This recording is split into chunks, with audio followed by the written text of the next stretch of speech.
On l'appelait le Français, là-bas, même si son nom était bien de là-bas, même si ses papiers disaient le contraire. Pendant 20 ans, Karim avait construit sa vie en France. Un appartement à Strasbourg, un travail de prof, des amis, des habitudes. Il appelait sa mère chaque semaine, envoyait un peu d'argent, parfois une photo. Mais il ne revenait jamais. Par peur, disait-il. Par pudeur, peut-être. Par distance, sûrement.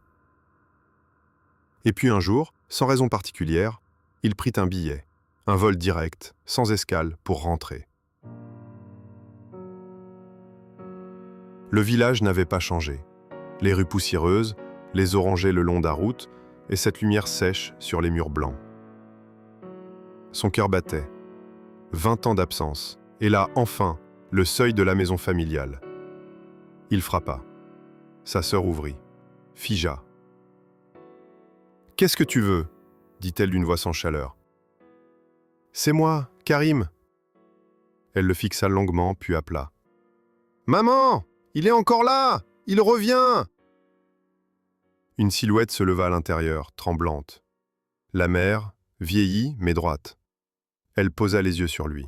« C'est pas possible, » murmura-t-elle. « Tu es monté te coucher il y a à peine 1 heure. » Karim sentit un froid remonter ses bras. « Comment ça? Je reviens de Strasbourg. J'ai pris l'avion ce matin. »« Tu es là depuis toujours, » répondit la mère. « Tu n'es jamais parti. » Karim entra. Sur le mur, une photo de famille, récente.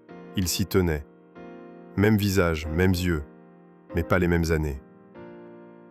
Et puis, du fond du couloir, des pas. Un homme s'approcha.